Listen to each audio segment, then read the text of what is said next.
Imagine you have $30 million sitting in your bank account. You walk into a store, point at something on the shelf, and they tell you, no, not we're out of stock, not there's a waiting list, just no. We don't think you're the right fit. That's not a scene from some dystopian movie. That's a Tuesday afternoon at a Ferrari dealership. And here's the thing. This happens all the time. To hedge fund managers, to tech billionaires, to celebrities with more money than most countries. Ferrari looks at their bank account, shrugs, and says, it's not about the money. So what is it about? How does a car company, a company that sells a physical product, flip the entire logic of retail on its head? How do they get away with turning away paying customers and somehow become more valuable because of it? That's what we're going to figure out today. Because the Ferrari story isn't really about cars. It's one of the most clever, calculated, and honestly kind of insane business strategies ever built. To understand why Ferrari acts the way it does today, you have to go back to one man, Enzo Ferrari. And you have to understand that Enzo did not want to sell you a car. He didn't care about you. At all. Enzo's whole world was racing. The track was everything. The drivers, the engineering, the glory of winning at Le Mans, or the Mille Miglia, that was his religion. Road cars? Those were a necessary evil. In the 1940s, Enzo needed money to fund his racing program, so he started making road cars. But only because racing was expensive and he needed rich people to buy something. He famously referred to his road car customers as gentlemen drivers, and not in a complimentary way. He thought they were amateurs, wealthy hobbyists who couldn't really drive, playing at being racers. There's a story, and it's become almost legendary, about a tractor manufacturer named Ferruccio Lamborghini. He owned a Ferrari, had a complaint about the clutch, went to tell Enzo directly, and Enzo basically told him, "You drive tractors, don't tell me about cars." Ferruccio went home and built Lamborghini out of spite. That's the energy Enzo operated with. And here's the wild part. That arrogance, that contempt for the customer, accidentally became the blueprint for one of the most powerful luxury brands on earth. Because when the founder himself doesn't seem to need you, you want in even more. So, let's say you've decided you want a Ferrari. You've got the money, you walk in. What actually happens? The first thing Ferrari does is assess you. And I don't mean a quick credit check. They look at your history with the brand. Have you owned a Ferrari before? How long did you keep it? Did you take care of it? Did you sell it quickly for a profit? That last one, we'll come back to that, is a red flag. If you're new, they'll start you somewhere in the middle. Maybe a Portofino or a Roma. Beautiful cars, but not the cars you actually want. You don't get to just walk in and order a LaFerrari or an SF90XX or an Icona series. Those cars, the ones that become legends, the ones that hold value and turn heads even other Ferrari owners, those are invitation only. You have to climb a ladder to get there. You buy the entry car, you keep it. You show up to Ferrari events. You demonstrate that you're part of the world. Then maybe, they invite you to the next tier. The Icona series is a perfect example. Cars like the Monza SP1, the Daytona SP3. These aren't listed for sale anywhere. There's no price on a website. Ferrari comes to you, personally, when they decide you've earned the right to buy one. Think about what that does psychologically. You're a person who is used to being able to buy anything you want. And here's a company making you wait, making you prove yourself, making you feel like the privilege of spending your money is something you have to earn. That's not normal. And it works absolutely brilliantly. Here's where it gets really interesting. And a little bit dark. When Ferrari sells you a car, especially one of the limited special edition ones, you don't fully own it the way you think you do. There are conditions, usually written into the purchase contract. And the biggest one is this. You cannot flip it for profit within a certain window, often 2 years, sometimes longer. Why?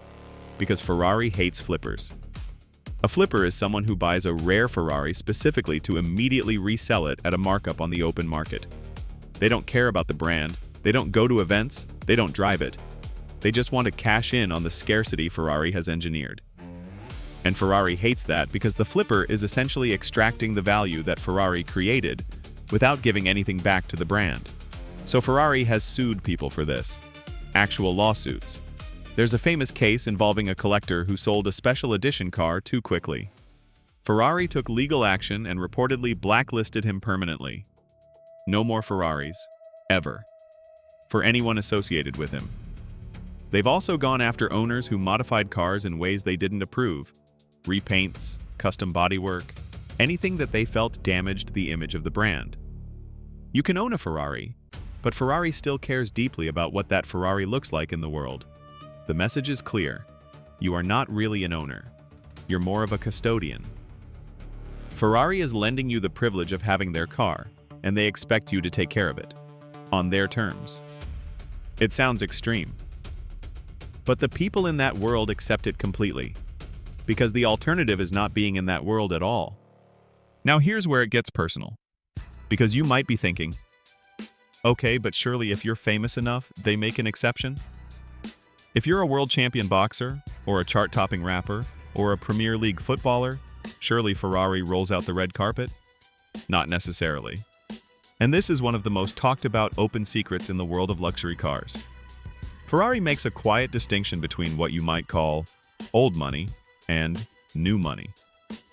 A longtime European collector who has owned 10 Ferraris over 30 years? Ferrari loves that person. A newly famous athlete who just signed a $100 million contract and wants the most exclusive model in the lineup as their first Ferrari ever? Ferrari is skeptical. It's not written down anywhere. There's no official policy that says rappers go to the back of the line.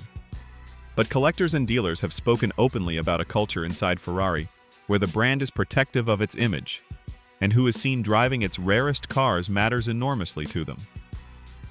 Floyd Mayweather, one of the most famous Ferrari collectors in the world, has spoken about how hard it was to get access to certain models early in his career, despite having the money. He eventually earned his place in the ecosystem, but it took time and a track record with the brand. And this raises a real question. Is Ferrari being a snob?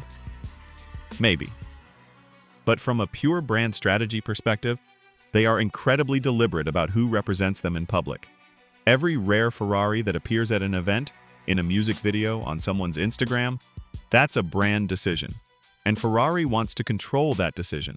In a world where every luxury brand is chasing celebrity endorsements, Ferrari is the brand that makes celebrities chase them. That's power. Let's talk about the business side of this, because the numbers are genuinely staggering. Ferrari produces somewhere around 13,000 to 14,000 cars per year. Toyota produces around 10 million. That's not a typo. Ferrari makes roughly one car for every 700 Toyota produces. And yet Ferrari's profit margin per car is one of the highest in the entire automotive industry. We're talking operating margins of around 28 to 30%. Porsche and BMW are usually around 14 to 18%. Ferrari is in a different universe. There's a rule inside Ferrari, reportedly an actual guiding principle, that goes, always produce one fewer car than the market demands. Not one fewer than they can make. One fewer than people want to buy. That gap between demand and supply is where all the magic lives.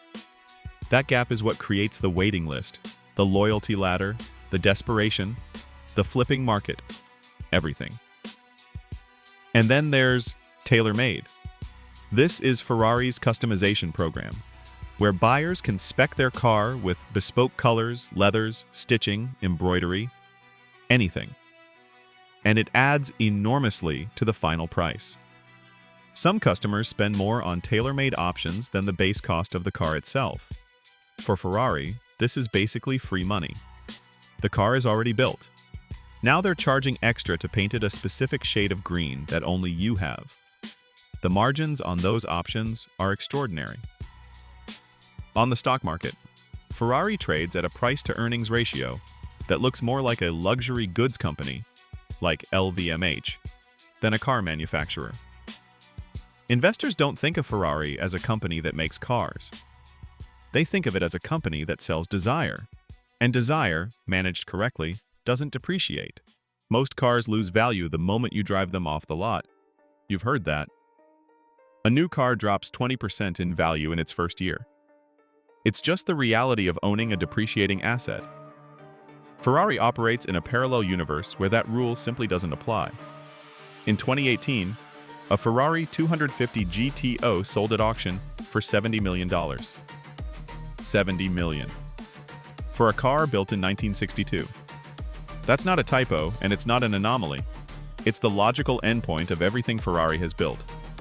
The scarcity, the mystique, the controlled access, the brand governance, it all compounds over decades and turns old Ferraris into something closer to fine art than transportation.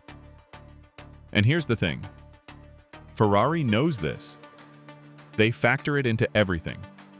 When they limit production, when they blacklist flippers, when they control who gets the rarest models, part of what they're protecting is the future value of every Ferrari ever made. If rare Ferraris were easy to get and everyone had one, the 250 GTO wouldn't be worth $70 million. It would be worth a nice car. Ferrari's behavior today is directly protecting the investment value of cars from 60 years ago. This is why serious collectors, and increasingly, family offices and wealth managers, treat Ferraris as a legitimate asset class, like a Picasso or a bottle of Petrus. Something you hold, something you protect, something that becomes rarer and more significant as time passes. So when Ferrari says no to you at the dealership, they're not just protecting their brand, they're protecting the portfolio of every single person who already owns one. The no is a service to their existing customers. That's a business model almost nobody else has figured out. So let's bring this all together.